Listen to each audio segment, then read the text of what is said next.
Bienvenue sur ma chaîne. Dans cette vidéo, je vais vous montrer un peu l'aménagement de notre extérieur depuis notre arrivée.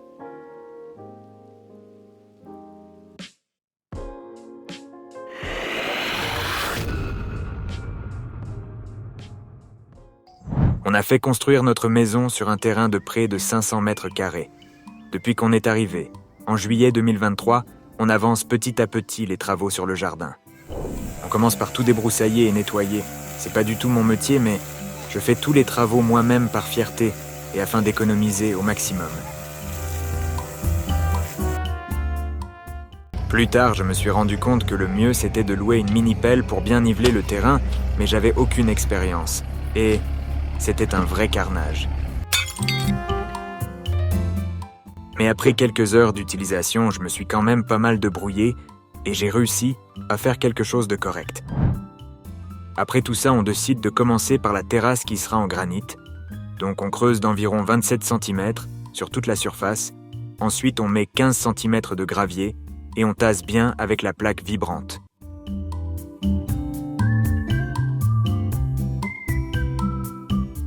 On commence la pose des dalles en granit, mais cette fois avec l'aide d'un ami qui connaît bien le métier. On les pose sur 4 cm de mortier.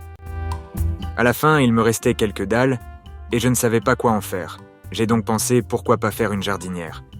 Je prends les mesures, et encore une fois, je creuse assez profond afin de pouvoir poser les dalles à la verticale. Après séchage, j'ai fait les joints, et ensuite j'ai rempli avec des cailloux et terre végétale pour enfin pouvoir planter. Une fois la terrasse terminée, ça va m'aider à que tout le reste soit de niveau, donc avec l'aide de quelques règles pour rester bien droit, on commence à remplir avec de la terre végétale, mais je me rends compte que plus j'avance, plus je suis trop haut, car le terrain était en pente. La solution, c'est de faire un petit muret pour faire le jardin en 2 niveaux. Donc je vérifie le niveau et je tire un cordeau tout le long pour m'aligner.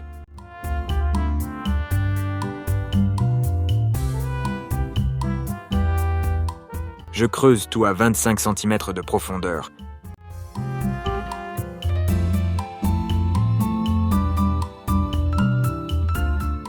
Je coule du béton et je pose les dalles.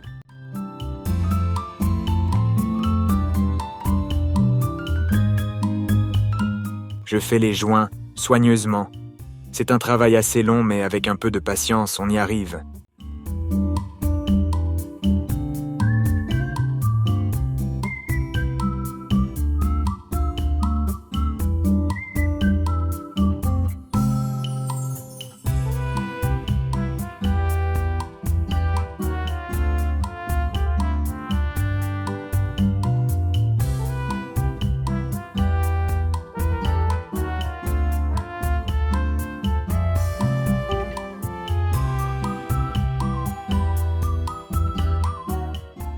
Et je passe au nettoyage.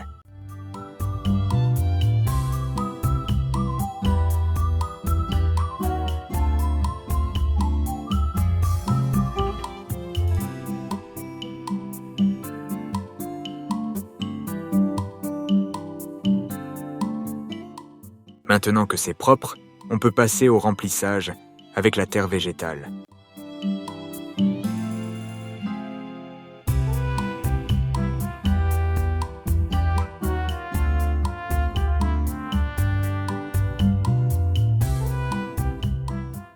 On va maintenant semer la pelouse sur cette partie, et ensuite on commence la palissade.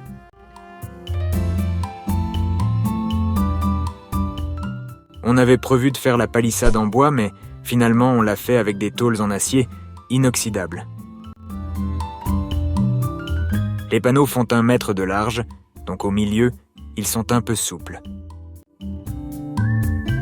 Pour les renforcer, j'ai dû adapter des tubes rectangulaires en acier galvanisé et fixer les panneaux avec des vis autoforeuses. À la fin, j'ai appliqué une couche de peinture grise au pistolet airless pour la finition.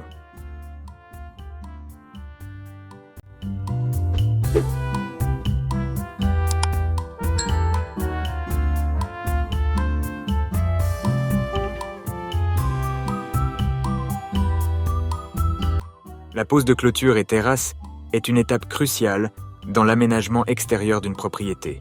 La clôture offre non seulement une protection et une intimité, mais elle ajoute également une esthétique agréable à votre jardin.